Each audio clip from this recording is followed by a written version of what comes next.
some of the most premier colleges in the country, right? The Indian Institutes of Management use the CAT score to shortlist candidates. Practice exercise 1, practice exercise 2. So somehow the myth that people have is that RC is all about practicing passages. Scientific American, The Guardian, New York Times, The Economist, BBC, Nature, reading books, and all of them are very relevant for the exam. When you attempt a passage, should you read the passage first and then go to the questions, or should you read the questions first and then move over to the passage? So are you somebody who wants to get an amazing score in the CAT exam? You are fairly well versed with DILR and quant, but it is the VARC section that bothers you. When you go ahead and attempt the questions of this section, you feel that nothing is ever certain. You feel that you're not able to spot the right answer, and you are willing to do anything to get a solid start, a rather amazing foundation, so that you can go ahead and learn to make all those ambiguities disappear, where you look at the different answer choices and you're able to see, that's the right one, and I know now why. So you are at the right place. This session will go ahead and take care of this particular concern of yours. My name is Vikrant. I have been helping CAT aspirants for decades now. This is my 25th year of teaching, and in these 25 years I've helped thousands of students reach their choice of B schools, and apart from that, of course, I also happen to have 100% and 100 percentile in the VARC section of the CAT. That tells you that I know my stuff. So I am going to be your personal coach for all things related to VARC, communication skills, and the psychological aspects of preparation. And in this particular session, I am going to give you a complete roadmap for VARC preparation. If you start your prep by following this plan, you will build an awesome foundation, and that will set you up for amazing scores, really great success in the exam. So let's go ahead and start. So at the end of the day, you are somebody who wants to get into a B school, and every B school requires you to go ahead and perform in certain stages, in certain rounds, and it's only then that you are shortlisted for the college. So what exactly does this selection process contain? Now in fact I have talked about it elsewhere. Let's just have a quick recap of it. So in the selection process, the B schools use a written exam as an elimination round. Of course, you need to meet a certain eligibility criteria. That's something that I'm not talking about today. You can go check my other video for that. And after the written exam, almost every college will have a personal interview. Then they typically ask you a VAT, a written ability test, essay writing test, plus the college may have a group discussion. Let me just go ahead and write that down here. So college may put you through a group discussion or a group exercise or a group activity. A college may even put you through an extempore. FMS, for instance, does that. Then there are some colleges that may also have a personality-based psychometric test for you. So there can be quite a few different things, and then of course they look at your overall profile, and the profile for a B school typically consists of these areas, right? 10th, 12th graduation, and apart from that, of course, also a bit of diversity and your work experience, they will also come into play. Now I am going to talk about VARC, which will of course help you in the written exam, but beyond that, come to think of it, do you need to have a reasonably good English to perform well in personal interview? And notice I'm saying reasonably good.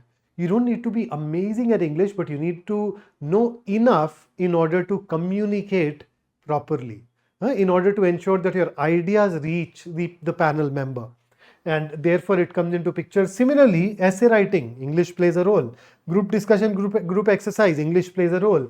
Extempore, English plays a role. Psychometric, it won't play much of a role.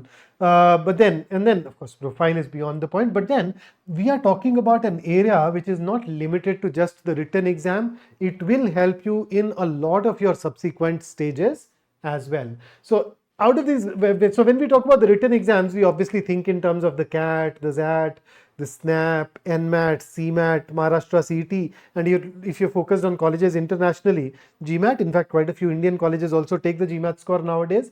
Now, among all these exams, the most popular one in the country is the CAT exam, and the reason for that is that some of the most premier colleges in the country, right, the Indian Institutes of Management, use the CAT score to shortlist candidates. So there are these 22 IIMs that shortlist you on the basis of the CAT score. And that's not all.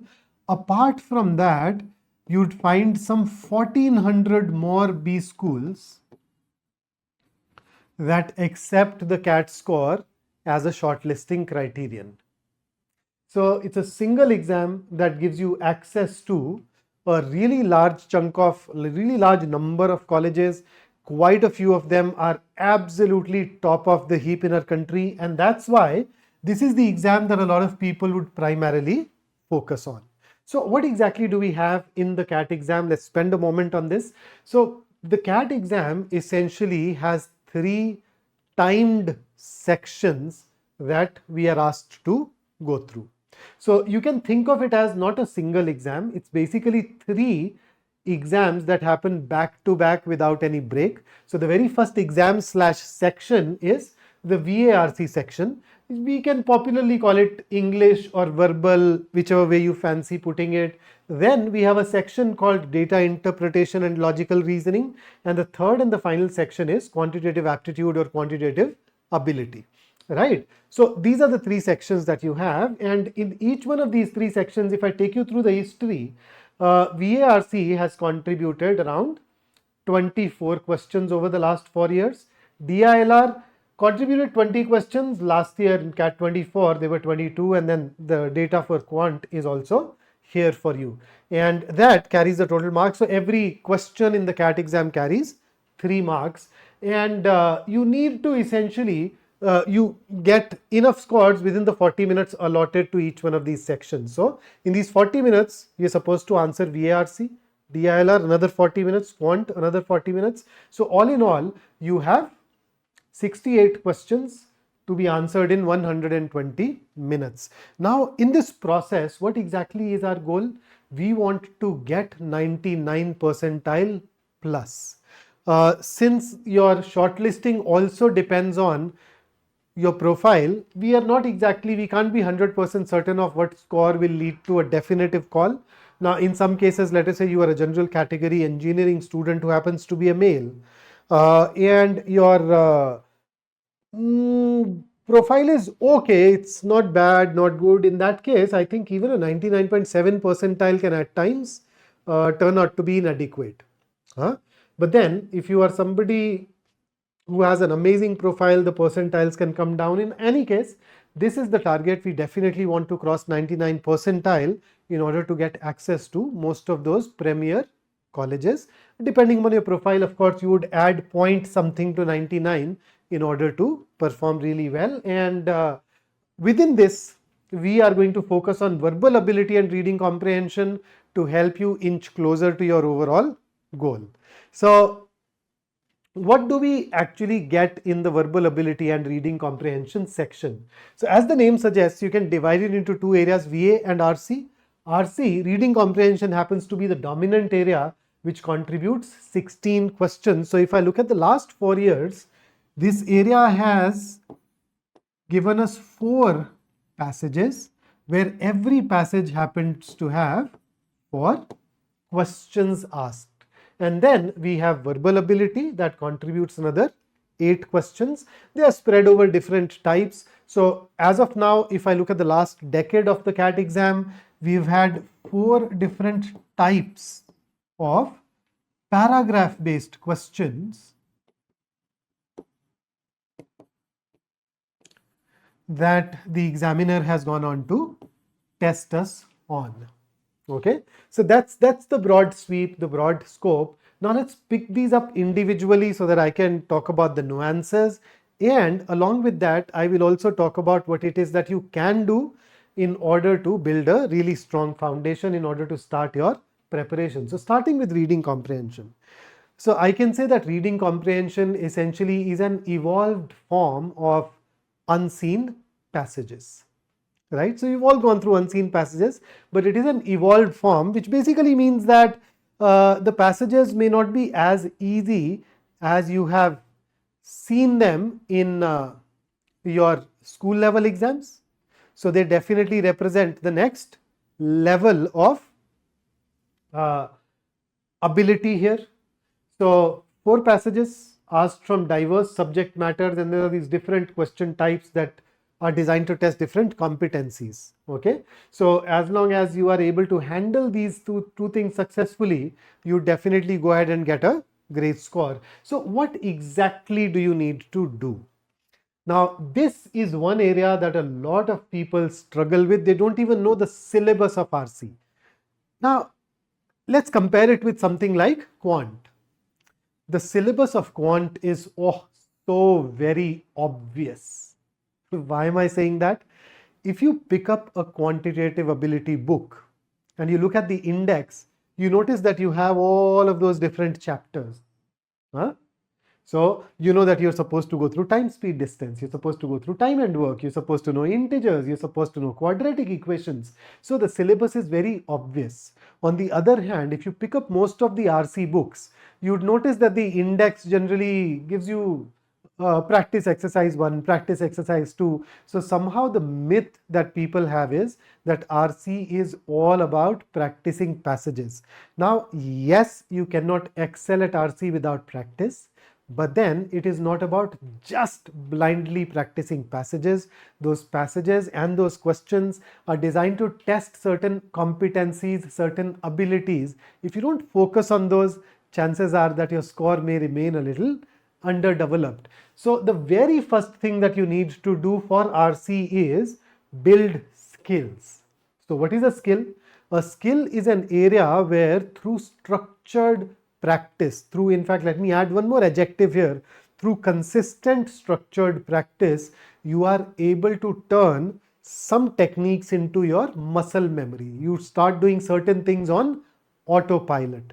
So when it comes to RCs, there are 3 core skills involved, and skills, you know, improve only when you put in regular effort. Think of any other skill, okay? So I can talk about, let us say, singing.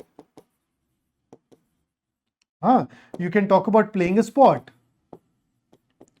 You can talk about driving, or of course we can talk about the skill that we will of course be talking a lot about for the rest of our lives, including during the preparation for the next round, communication skills. You realize the moment we bring in this word skills, you know that you need to practice. If you don't practice, the skills are not really going to be developed to adequate degree. So if I want to become a better singer, I do need to put in practice every day, or in the world of singing, we normally call it riyaz. Riyaz karna padta hai. Practice karni padti hai. It's only then that we go on to become excellent. So what kind of skills? So in RCs, there are 3 skills that you need to develop.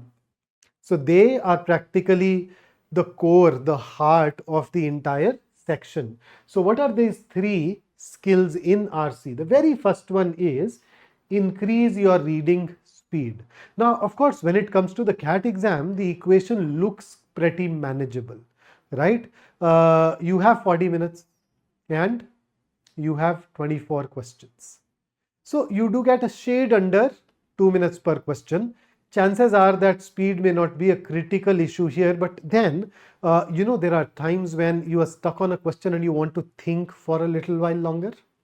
So if you can increase your reading speed, imagine you are starting your preparation today, and by the time you are there for the CAT exam, you've managed to triple your reading speed. What it means is that you have cut down the time that you spent on reading by 1/3. You'd realize that you've unlocked some 7-8 extra minutes that others don't have, and that extra time gives you a tremendous advantage. Just like any other skill-based area. I mean, I was listening to this particular interview of Virat Kohli where he was talking about Rohit Sharma, and the interviewer said to Virat that It seems that Rohit Sharma has an extra second while playing a ball. And Virat said, nah, he has 1.5 seconds extra. So there are some people who are able to pick up things faster, and that gives them that advantage. Same here. If you're able to go through a passage faster. So imagine you read a passage in 3 minutes, I read that passage in 1 minute. So I've saved 2 minutes there.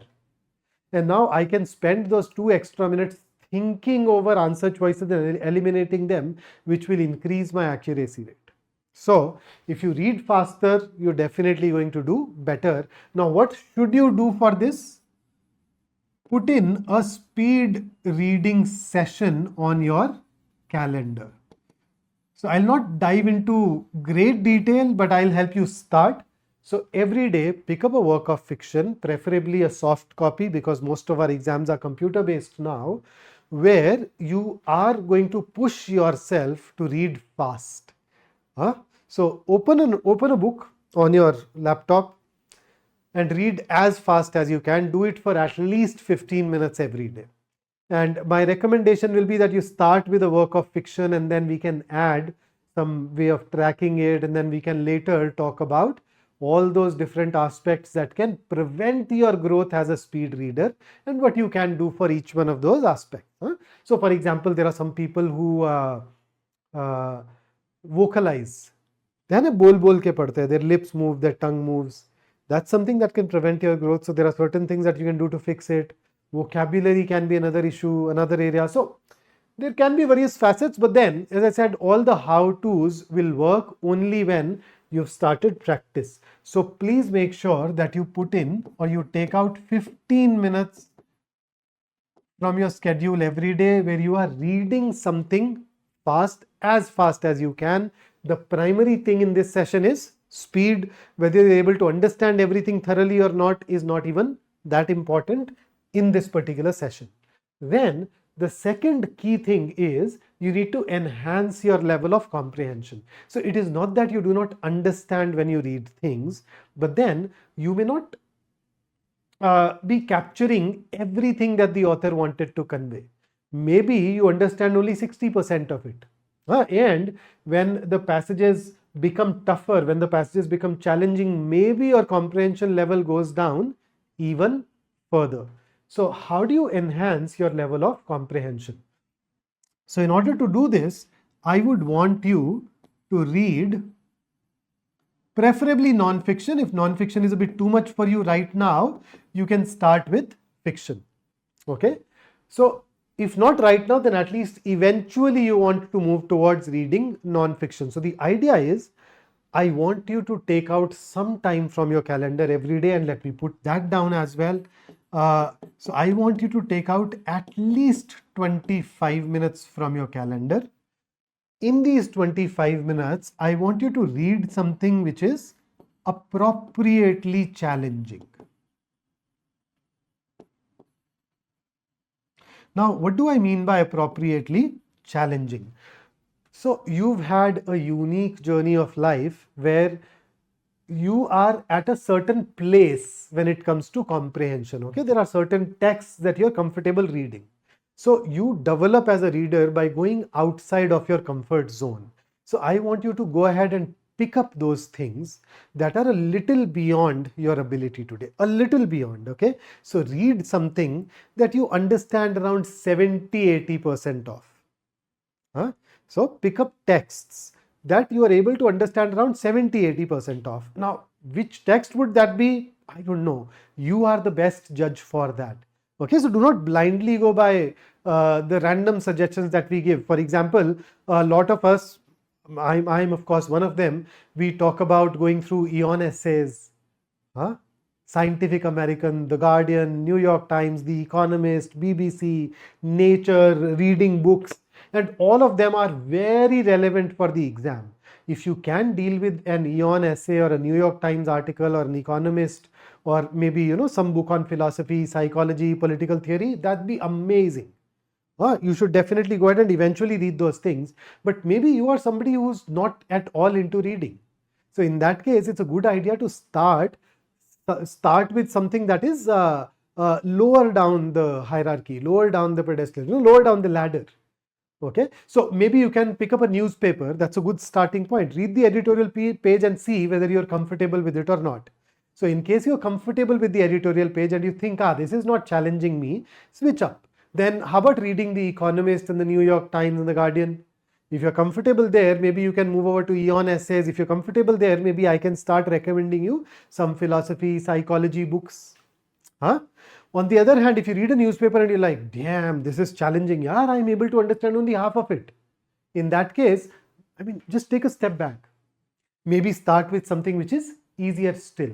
So you decide on your own plan where the goal is you'll read for 25 minutes, at least 25 minutes every day, but whatever you read should be appropriately challenging. It's not that you pick it up and you barely understand anything of that article. That won't do.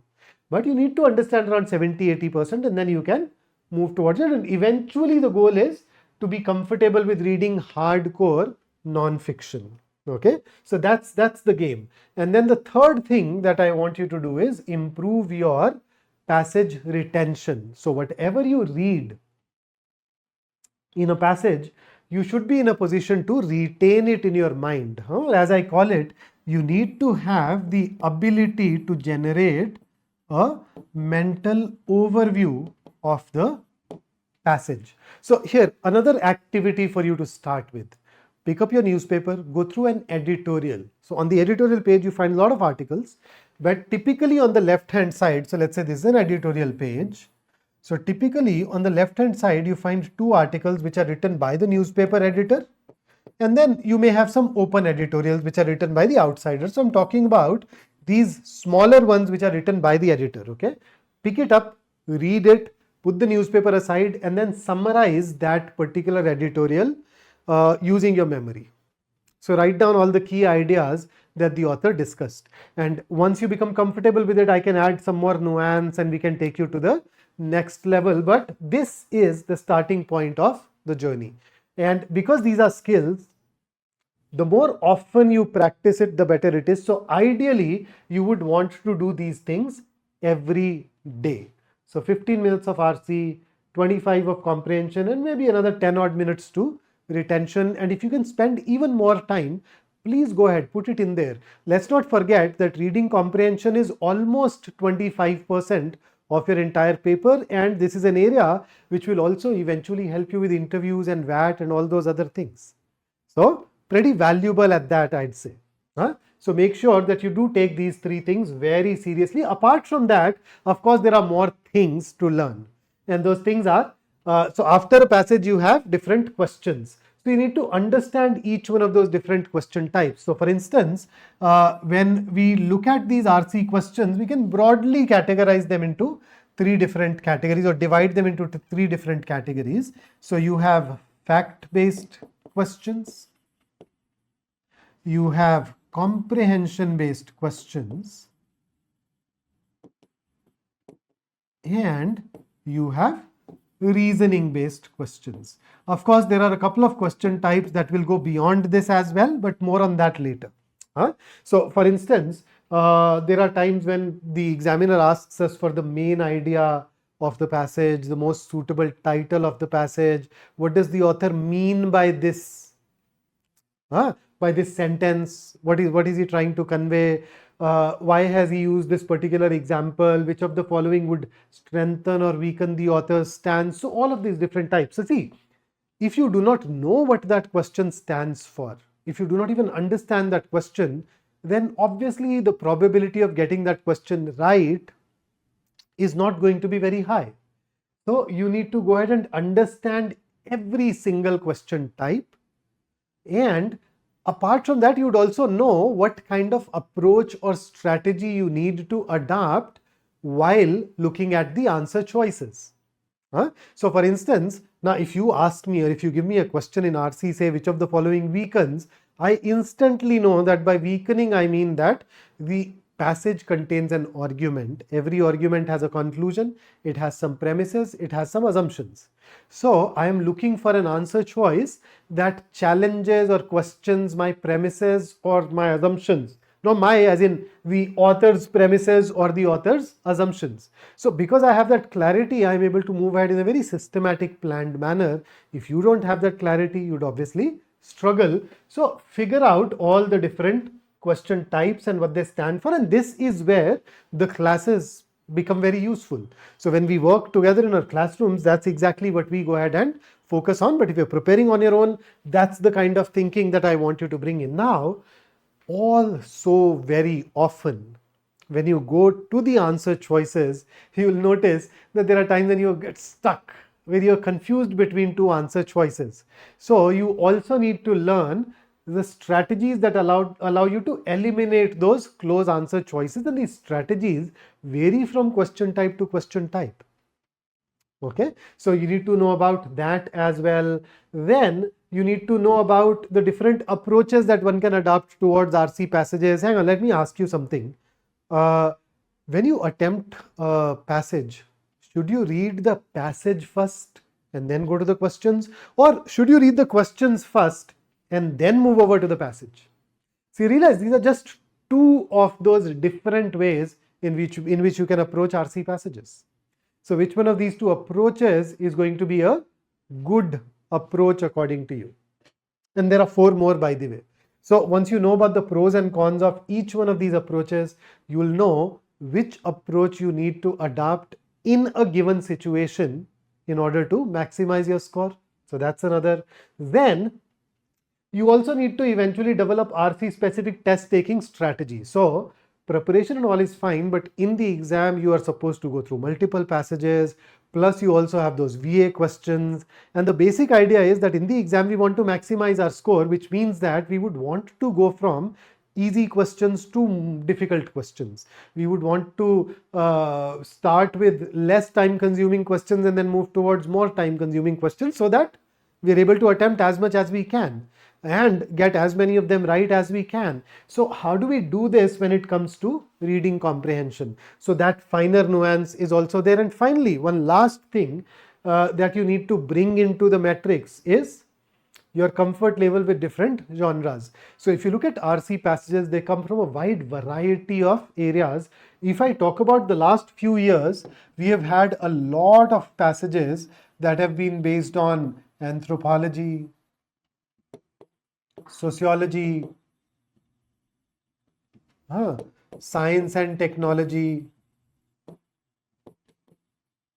ecology. For that matter, there is a trend where we are getting a lot of passages from biology, and then of course the usual suspects. You get passages that are based on philosophy, psychology, political theory, all of those things. Yes. Now, are you comfortable reading passages of all of these different areas?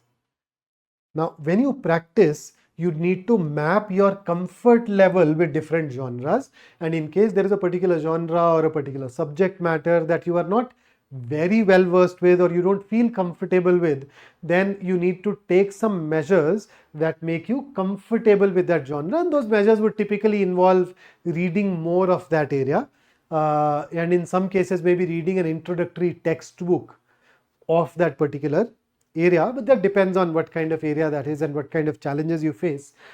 So those kind of things. So these 8 things, if you go through these 8, you definitely become pretty sorted. Okay. So apart from what all I have shared, you of course need to engage in extensive and eclectic reading, but then apart from that, I also want you to master this area called critical reasoning. And the reason for that is that out of the 16 RC questions, there are around 6 to 11 questions that are actually critical reasoning questions. They just disguised as reading comprehension. So if you're not comfortable with critical reasoning, chances are that your accuracy rate in these areas may suffer, may remain underwhelming. So you need to roll out a plan to master CR as well. And apart from that, because it's fundamentally a skill, I want you to practice a lot of RC passages. If you're a beginner, you can start with solving around 10 passages every week, and gradually over a period of time we may increase or decrease it as the need may be, but normally this is a good ballpark to begin with. And even here, when I say 10 passages every week, you will attempt one passage a day for 6 days of the week. But on the 7th day, I want you to sit down and attempt 4 passages in one go, in a single seating. So it's not that I'm saying that, okay, just solve 2 passages for 4 of these days in the week. Nah.